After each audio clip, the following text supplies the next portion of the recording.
प्रभु यीशु मसीह के मधुर और मीठे नाम से आप सभी को जय मसीह की। आज परमेश्वर के वचन में आप सभी का स्वागत है। परमेश्वर पिता आज अपने वचनों के द्वारा आप सभी को बहुत आयत से आशीष को दे। पिता परमेश्वर आज अपने वचनों के द्वारा आपसे बोले और बातचीत करे। क्यों पश्चाताप करना जरूरी है, उसके हम दूसरे भाग में जाएंगे। और परमेश्वर का वचन निर्गमन उसका 34 अध्याय उसके 5, 6 और 7 को जब हम पढ़ते हैं तो यहोवा परमेश्वर स्वयं अपने नाम का प्रचार कर रहा है और वो इस प्रकार से कहता है, तब यहोवा ने बादल में उतर कर उनके संग खड़ा होकर यहोवा नाम का प्रचार किया और यहोवा उसके सामने होकर यूं प्रचार करता हुआ चला, यहोवा यहोवा ईश्वर दयालु अनुग्रहकारी, कोप करने में धीरजवंत, अति करुणामय और सत्य, हजारों पीढ़ियों तक निरंतर करुणा करने वाला, अधर्म और अपराध और पाप को क्षमा करने वाला, परंतु दोषी को वह किसी प्रकार से निर्दोषी ना ठहराएगा, वरन पितरों के अधर्म का दंड उनके बेटों को वरन पोतों और परपोतों को भी देने वाला परमेश्वर है। बोलता है वो क्या कह रहा है, वो कहता है मैं हजारों पीढ़ियों को आशीष देने वाला परमेश्वर हूँ, हजारों पीढ़ियों पर करुणा करने वाला परमेश्वर हूँ, मैं पीढ़ी दर पीढ़ी का परमेश्वर हूँ। इसलिए वो चाहता है कि हम पश्चाताप करें ताकि हम किसी भी पुरखौती श्राप में ना फंसे रहें। मेरे प्रियो, परमेश्वर क्या कहता है कि मैं हजारों पीढ़ियों पर निरंतर करुणा करने वाला परमेश्वर हूँ और लिखा अधर्म और अपराध और पाप को क्षमा करने वाला, परंतु दोषी को किसी प्रकार से वो निर्दोषी ना ठहराएगा। परमेश्वर बोलता अगर वो दोषीदार है तो मैं कभी भी उनको निर्दोषी नहीं ठहराऊंगा, यानी उनके दोष, उनके पाप, उनके अपराधों का दंड उनके बेटों को, उनके पोतों को वरन परपोतों को भी दूंगा। जो आशीष देने वाला पीढ़ी दर पीढ़ी परमेश्वर, वो श्राप भी पीढ़ी दर पीढ़ी चलती है मेरे प्रियो। और कई बार आपको लगता होगा मैं तो बड़ा अच्छा जीवन को जी रहा हूं, मैं तो बड़ा अच्छा जीवन को जी रहा हूं, फिर ये बातें मेरे जीवन से क्यों नहीं हट रही। हो सकता है कि आपके जीवन में ये पाप, ये श्राप के बंधन आपके जीवन में होंगे और आप इन बातों से नहीं जानते होंगे। इसलिए जब याजक बलिदान को चढ़ाते थे तो एक बलिदान को चढ़ाते थे जो इस प्रकार से था, अनजाने में किए गए पापों के लिए बलिदान। मेरे प्रियो, कई बार मनुष्य ये जान भी नहीं पाता कि वो कैसे पापों को कर रहा है। और यहाँ 3 भागों में बांटा गया। यहाँ पर इस प्रकार से परमेश्वर का वचन कहता, अधर्म और अपराध और पापों को क्षमा करने वाला। कई बार हम पाप, अपराध और अधर्म को हम एक ही समझते हैं, परंतु परमेश्वर का वचन हमें बताता है ये तीनों एक नहीं है। अपराध, अधर्म और पाप तीनों है और जिस प्रकार से हमारे देह, प्राण और आत्मा है और इनका तीनों क्षेत्र में अलग अलग काम है। मेरे प्रभु, उसी प्रकार से हमें परमेश्वर का वचन कहता है जब हमारी अधर्म की बात आती है, ये हमारी आत्मा से संबंध रखता है, और जब हम अपराध की बात करते हैं तो ये हमारे प्राण का कैसे संबंध को रखता है, प्राण के क्षेत्र में संबंध को रखता है, और पाप जो हमारे शरीर के क्षेत्र में से संबंध को रखता है। और ये तीनों क्षेत्र में हमारे जीवन में काम करता है। लेकिन यीशु मसीह जो हमारे लिए आया वो इन तीनों क्षेत्रों में क्या किया, पापों से, हमारे लिए पापों, अपराधों और अधर्मों से हमको छुटकारा दिया, यानी देह में भी, प्राण में भी और आत्मा में। और परमेश्वर का वचन हमें कुछ बातों को बताना चाहता है। हम आज सबसे पहले जो देखेंगे वो पाप है क्या, हमें इसको जानना बहुत आवश्यक है कि पाप है क्या। कई बार हम जानते नहीं, और जानते नहीं तो हम सब कुछ सामान्य समझने लगते हैं। लेकिन आज हम परमेश्वर के वचन से सीखेंगे पाप क्या है। मेरे प्रियो, पाप परमेश्वर के चरित्र और परमेश्वर के इच्छा के विपरीत काम करना पाप है। यानी कि हम जो परमेश्वर के स्वभाव है, परमेश्वर की जो इच्छा है, उसके विपरीत हम जो कुछ भी करते हैं वो पाप है। जब हम पहला यूहन्ना को देखते हैं, पहला यूहन्ना और उसका 3रा अध्याय, और इस प्रकार से लिखा है, तुम जानते हो कि वह इसलिए प्रकट हुआ, यानी यीशु मसीह के बारे में लिखा है, तुम जानते हो कि वह इसलिए प्रकट हुआ कि पापों को हर ले जाए।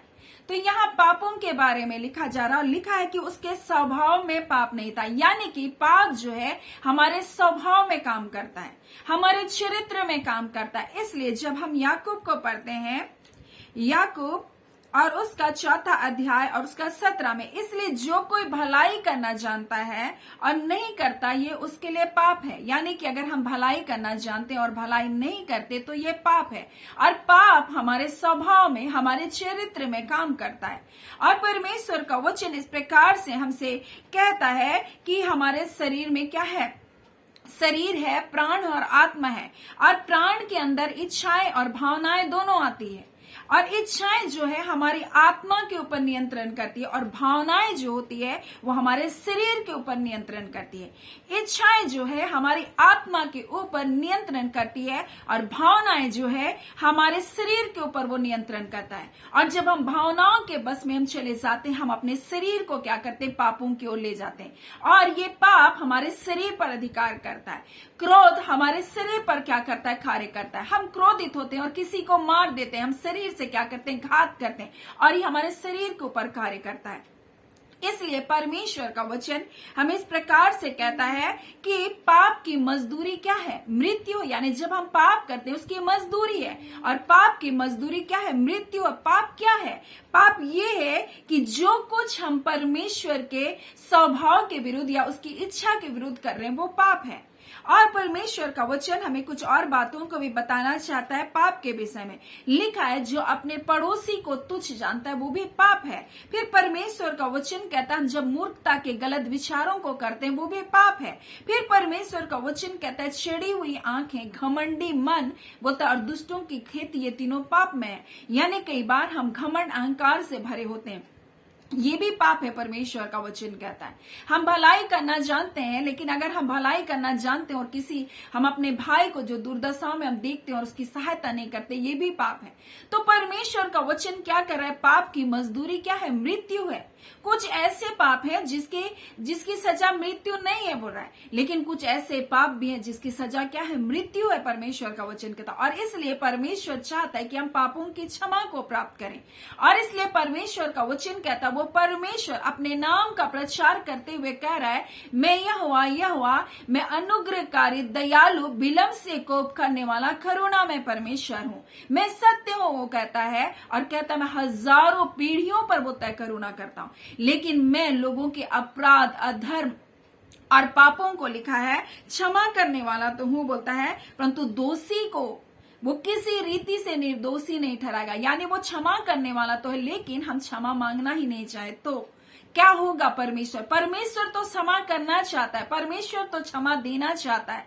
वो नहीं चाहता कि पाप की सजा जो मृत्यु, हम इस मृत्यु में जाएं। वो नहीं चाहता कि हम आशीषों से वंचित रहें। वो नहीं चाहता कि हम श्राप के बंधनों में बंधे रहे। वो चाहता है हमारे पाप, हमारे अपराध, हमारे अधर्मों को क्षमा करना। लेकिन कई बार हम उन पापों, उन अपराधों के प्रति हम क्या करते हैं, संवेदनशील हो जाते हैं। हम ऐसा सोचते हैं अरे छोटी सी तो गलती थी, ये तो बहुत मामूली बात थी, मुझे परमेश्वर के सामने क्षमा मांगने की क्या जरूरत है। लेकिन परमेश्वर चाहता है कि वो हमारे हजारों पीढ़ियों पर आशीष दे, वो आपको क्षमा करे और आपको क्षमा करने के द्वारा वो आपकी पीढ़ियों को भी आशीष देता जाए। इसलिए हमें प्रायश्चित करना, क्षमा को प्राप्त करना अत्यंत आवश्यक है, क्योंकि वो परमेश्वर हजारों पीढ़ियों पर करुणा करने वाला परमेश्वर है। लेकिन वो कहता है कि मैं दोषी को किसी भी प्रकार से निर्दोषी नहीं ठहराऊंगा। और वो कहता है मैं पितरों के अधर्म का दंड उसके बेटों, उसके पोतों और उसके परपोतों को भी देने वाला हूं।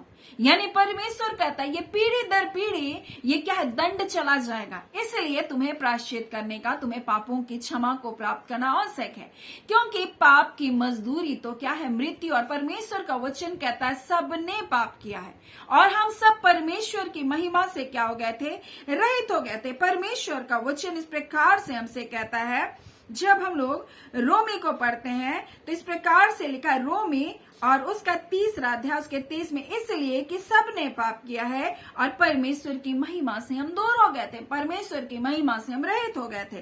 और लिखा है परंतु उसके अनुग्रह से, उसके छुटकारे के द्वारा जो यीशु मसीह में है, सेंत में धर्मी ठहराए गए।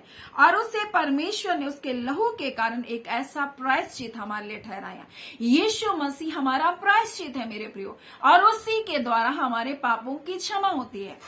और पिछले समय हम एक बात को एक बहन के द्वारा सुन रहे थे, और वो उसका पति उससे इस प्रकार से कह रहा था कि मेरा पति कह रहा था कि मुझे तो पंडित ने कहा था कि तुम्हें कभी भी नौकरी नहीं लगेगी, लेकिन मुझे किस प्रकार से ये नौकरी मिल गई।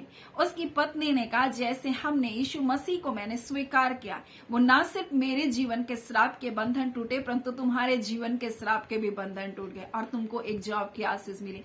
कई बार हम सब जब यीशु मसीह के पास आते हैं, अनजाने में हमारे जीवन के वो श्राप हमारे जीवन से टूट जाते हैं।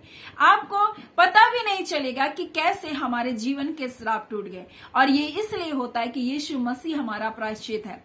जब हम यीशु मसीह को स्वीकार करते हैं, जब हम यीशु मसीह को ग्रहण करते हैं, वो हमारा प्रायश्चित है, परमेश्वर का वचन कहता है। इसलिए यशायाह 1 उसका 18 में परमेश्वर कहता है, यहोवा कहता है, आओ आपस में हम लोग मिल करके बात विवाद करें। और कहता है तुम्हारे बोलते पाप चाहे कैसे भी बोलता गहरे लाल रंग के हो तो भी वो हीम की नाई मैं श्वेत कर दूंगा। और कहता है चाहे वो अर्गवानी रंग के भी हो तो भी मैं उनको बोलता है उनके समान श्वेत कर दूंगा। परमेश्वर ऐसा क्यों करा है? क्योंकि पाप रंग रंग के हैं, पाप तरह तरह के, और परमेश्वर हमारे जीवन के हर तरह के पापों को क्या करने आया? क्षमा करने आया। और चाहे तुम्हारे पाप कितने गहरे क्यों ना, तुम्हारे पाप चाहे कितने गंभीर क्यों ना, तुम्हारे पाप चाहे कैसे भी क्यों ना हो, यीशु मसीह कहता है मैं उसको हीम के नाय श्वेत कर दूंगा। और उसका वचन यशायाह 43 में इस प्रकार से वो परमेश्वर कहता, मैं वही हूं जो अपने नाम के निमित्त तुम्हारे अपराधों को क्या करता हूं? मिटाता हूं, तुम्हारे पापों को क्या करता हूं? स्मरण नहीं करूंगा परमेश्वर। और यीशु मसीह हमारे पापों को क्या किया? क्षमा करने के लिए आया। वो हमारे पापों को बोलता है, मैं तुम्हारे अपराधों को बोलता है तुम्हारे पापों को फिर स्मरण भी नहीं करूंगा।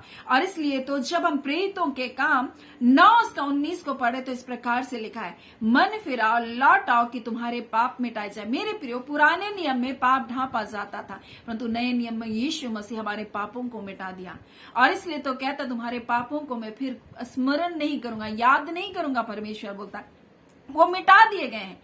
और वो परमेश्वर याद नहीं करता, लेकिन कई बार मनुष्य जब पाप करता है वो क्षमा मांग लेता है, लेकिन बार बार याद करता है अपने पापों को। वो मिटा दिया गया है परमेश्वर की नजर में। आप उसे याद कर करके दुखित मत होते रहिए। आपके पाप मिटा दिए गए हैं। आपके पाप ढांपे नहीं कि फिर उजागर हो जाए, परंतु आपके पाप मिटा दिए गए। इसलिए परमेश्वर का वचन कहता है कि लौट आओ कि तुम्हारे पाप मिटाए जाएं और परमेश्वर के सन्मुख से, प्रभु के सन्मुख से विश्रांति के दिन आए। और परमेश्वर यही आपसे कहना चाहता है, जब तुम मेरे पास आओगे मैं तुम पर करुणा करूंगा। ना सिर्फ मैं तुमको आशीष दूंगा, परंतु तुम्हारे हजारों पीढ़ियों को मैं आशीष दूंगा। वो परमेश्वर जब अब्राहम को बुलाया, वो अब्राहम को केवल आशीष देने के लिए नहीं बुलाया, परंतु वो अब्राहम की आशीष को यीशु मसीह में हमारे जीवन तक ले आने के लिए हमको बुलाया है। वो आशीष आज हमारी है, वो आशीषों के भागीदार आज हम भी हैं। मेरे प्रियो, परमेश्वर पीढ़ी दर पीढ़ी का परमेश्वर है। लेकिन एक वचन परमेश्वर का कहता है, हालांकि अब्राहम हमें नहीं जानता, याकूब हमको नहीं पहचानता, लेकिन परमेश्वर कहता फिर भी तू हमारा पिता है। परमेश्वर हमारा पिता है। और जैसे पिता अपने बालकों पर दया करता है, वैसे परमेश्वर अपने ढरवैयों पर अपने दया को प्रकट करता है, अपनी भलाई को प्रकट करता है, अपनी सच्चाई को प्रकट करता है। इसलिए तो परमेश्वर कहता है मैं यहोवा, यहोवा अनुग्रहकारी बोलता है, विलंब से कोप करने वाला, अति करुणा में और सत्य हूं बोलता है। मैं हजारों पीढ़ियों पर करुणा करता रहूंगा बोलता है। मैं अपराधों पापों को मिटा दूंगा, परमेश्वर कहता। और उसने अपने बेटे यीशु मसीह को हमारा प्रायश्चित बनाया। और इसलिए उसका वचन कहता है उसे परमेश्वर ने उसके लहू के कारण एक ऐसा प्रायश्चित ठहराया जो विश्वास करने से कार्यकारी होता है। और मेरे प्रियो, जो विश्वास नहीं करता ये उसके लिए पाप है, परमेश्वर का वचन कहता है। जब हम परमेश्वर के वचन को पढ़ते हैं, रोमियो उसका 14 उसका 23 में, तो परमेश्वर का वचन हमें यही तो कहता है, जो कुछ भी विश्वास के साथ नहीं है बोलता वो क्या है? पाप है। मेरे प्रियो, अगर हम विश्वास नहीं करते तो ये पाप है। परमेश्वर कहता है जो कोई उसके बेटे यीशु मसीह के ऊपर विश्वास करता है बोलता है वो नाश नहीं होगा, परंतु अनंत जीवन पाएगा। वो उद्धार को पाएगा, वो छुटकारे को पाएगा, वो श्रापों से आजाद होगा, पापों के बंधनों से छूट जाएगा। और इसलिए परमेश्वर का वचन कहता है परमेश्वर ने उसे लहू के कारण एक ऐसा प्रायश्चित ठहराया जो विश्वास करने से कार्यकारी होता है। जो पाप पहले किए गए और जिन पर परमेश्वर ने अपनी सहनशीलता के कारण कारण ध्यान नहीं दिया, वो पाप भी मेरे प्रियो आपके मिटा दिए गए हैं जब आप प्रभु यीशु मसीह के ऊपर विश्वास करते हैं। आज परमेश्वर अपने वचन के द्वारा आपसे कहना चाहता है, जब आप उसके पास आएंगे और उसे क्षमा को प्राप्त करेंगे, आपके पाप, आपके अपराध, आपके अधर्म क्या किए जाएंगे, क्षमा किए जाएंगे। सो परमेश्वर पिता इन वचनों के द्वारा आप सभी को बहुत ऐसे आशीष को दे। आमीन। आइए हम प्रार्थना करेंगे। धन्यवाद देते हैं जीवते सच्चे सामर्थी हमारे पिता परमेश्वर, प्रभु यीशु मसीह के मधुर मीठे नाम से अब हम आपके पास आते हैं। आज के सुंदर दिन, सुंदर समय के लिए अब आपका धन्यवाद करते हैं। आपकी दया, आपकी करुणा जो प्रतिभोर हमारे लिए नहीं होती है पिता, हम इसके लिए आपका धन्यवाद देते हैं। एक नया दिन है पिता, एक नई शुरुआत आपके बच्चों के जीवन में यीशु के नाम से होने पाए।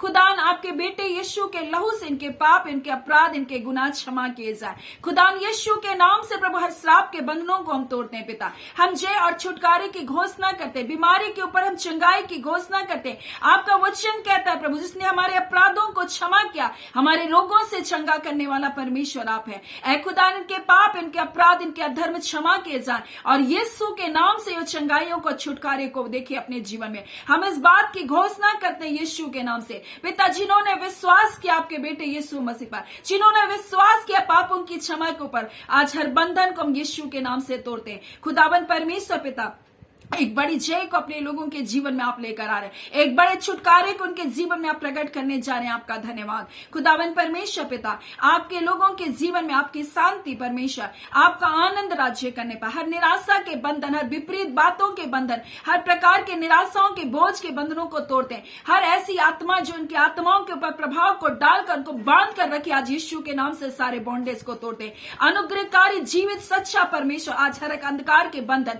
इनकी आत्मा से, के शरीरों से, के प्राणों से प्रभु जी, हाँ पिता परमेश्वर यीशु के नाम से टूट जाए। हर दुष्टता के बंधन टूट जाए यीशु के नाम से। खुदावन परमेश्वर, हम प्रत्येक को ब्लेस करते हैं, आपके जय और छुटकारे की हम घोषणा करते हैं। प्रार्थना हम यीशु के नाम से धन्यवाद के साथ मांगते हैं। दया के साथ सुने, अनुग्रह के साथ ग्रहण कर लीजिएगा। आमीन। परमेश्वर पिता आप सभी को बहुत ऐसे आशीष को दे। आमीन।